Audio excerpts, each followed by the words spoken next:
Yes, may Lord, thank you as our ENC University graduates. Even right now, Lord, I pray that they will feel the Father's heart.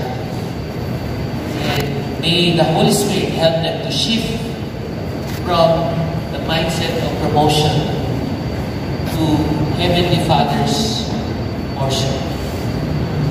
Lord, alam ko, as young as they are, they know how the world works.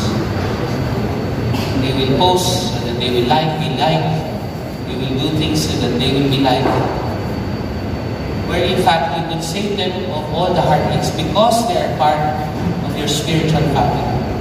At dahil doon, they don't have to take things, but rather things are granted by the Heavenly Father. Lord, assure them that no matter where they are in their life, Lord, you are their portion. You have given them a portion in the future. And even the psalmist would say, my flesh and my heart would fail. But God, our Heavenly Father, will be their strength and their portion, not just in this lifetime, but even forever. Lord, we bless their future jobs, their future businesses, their future positions, their future families, their future generations, Lord God.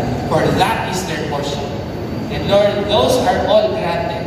Not to all, but to those who believe that we are all sons and daughters of God through the work of Jesus Christ. So this we all pray in Jesus' name. Amen and amen. Thank you so much, Pastor Lloyd, for that encouragement.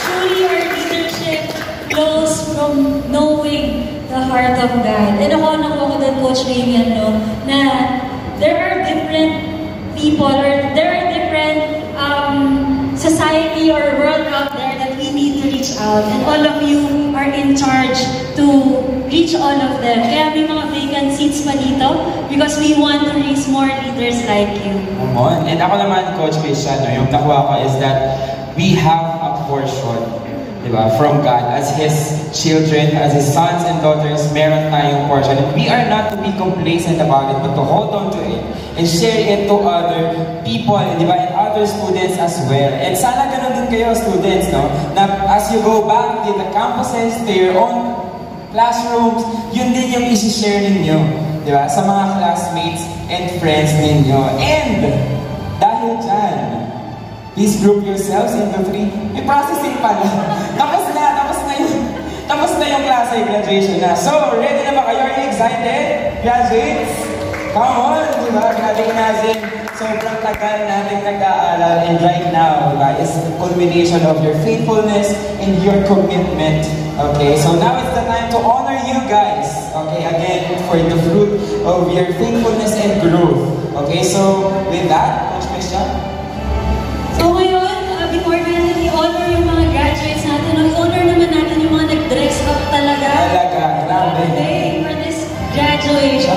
Speaking of commitment, Coach Ramian, each of them has shown commitment in attending classes, completing assignments, and living out the principles of discipleship and leadership. Grabe, no? And dahil nasabi mo nga yung commitment nila, grabe, ang gagwapo at ang gaganda pala ng mga estudyante natin. Grabe, they're really prepared for this. More than their preparation, diba? For the past 9 months of studying, prepared talaga sila to graduate. So with that, as we call your names, please come forward and receive your medals and recognition.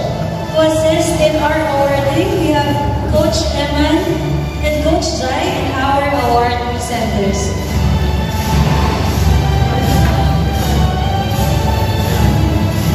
Thank you, coaches. And we'll be calling names one by one, and then our students will stay here and wait for other students na malagyan ng medal, and then we'll take a picture right after. So with that, may we call on Rayson Delena.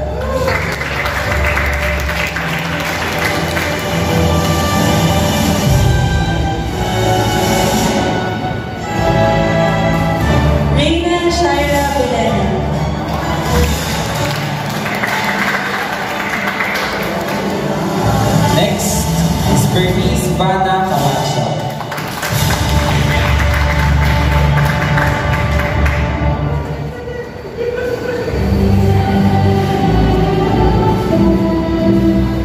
Congratulations, graduates!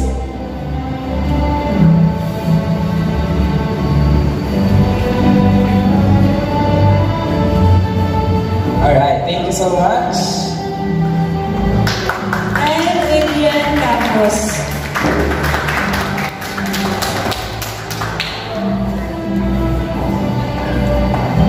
Next is Drix Johan Crisostomo.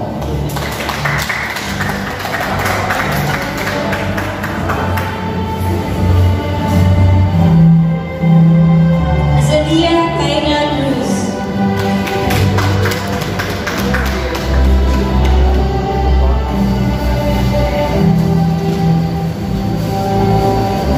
Teacher muna kayo.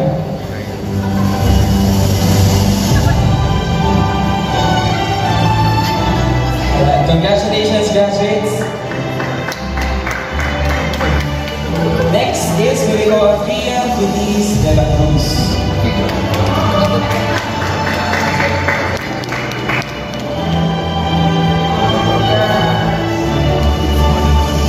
Ia Alexa de la Cruz.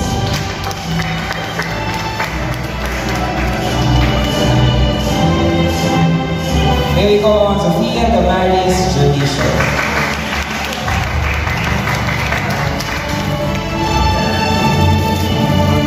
Hernandez.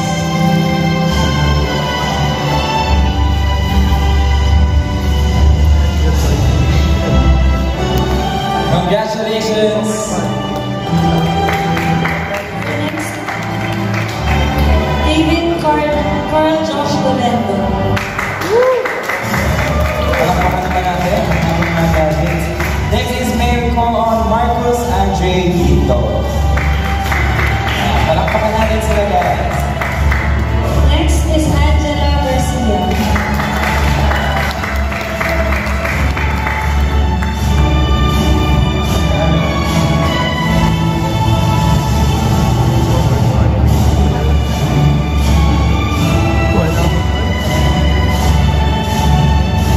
Congratulations, graduates. Our next set of graduates may we call on Rodelio Garcia Jr. Come on, Rodelio.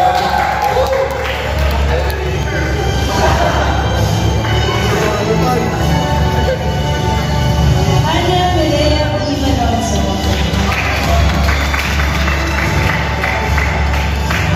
Next is Jelaya Rodelio.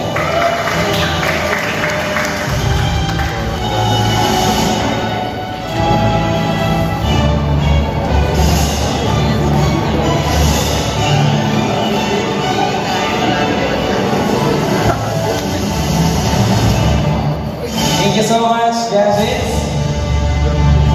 Next,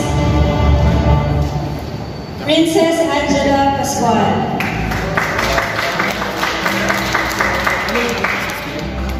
Next is Jamaica Roxy.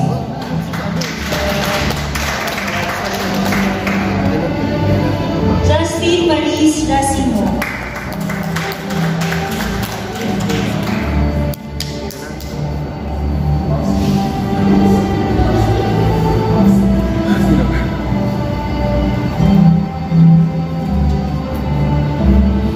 Congratulations, Steve. And for our last batch of graduates, may we go on Lorraine Jade Santos.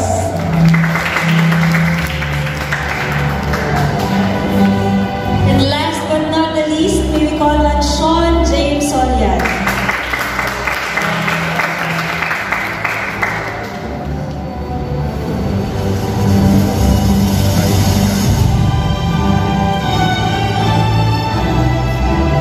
Congratulations, graduates. Again, congratulations! Diba patingin niyo naman yung mga katabi ninyo, grabe may pakailan pa talaga ang ating ENCU for you guys. And thank you and congratulations because you've been equipped not just to finish this course but to live on your mission and go wherever God sends you. Believe not, let's give one more round of applause sa ating lahat.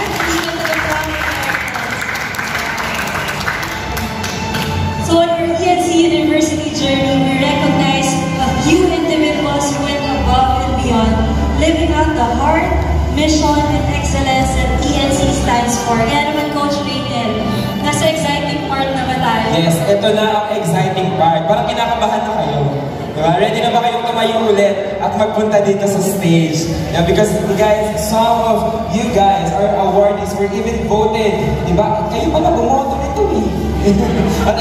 These awards, okay, reflect not just yung performance, but also the character, passion, and faithfulness sa pag-follow natin kay Jesus.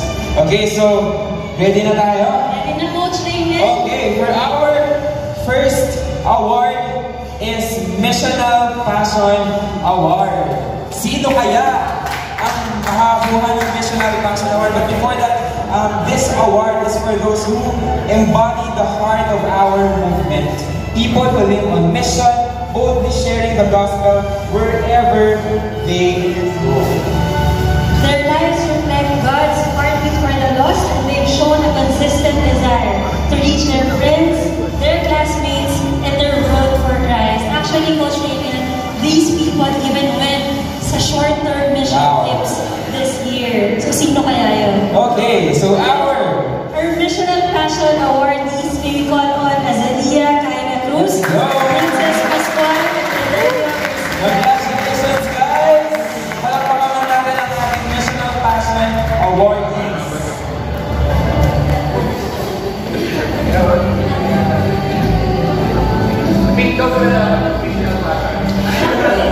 Blackpink. Congratulations! Sige, picture muna kayo.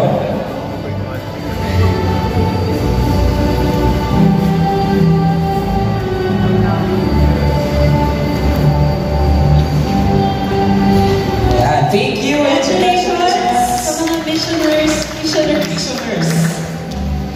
Alright, for the next award, this award goes to students whose passion for God is evident and those who show consistency in prayer, devotion, and obedience. So this is the Spiritual Fervor Award. Yes, and grabe, no, kasi they really inspire others to pursue God wholeheartedly and never lose their fire for His presence. So, sino kaya ang ating Spiritual Fervor Award, Coach Esra?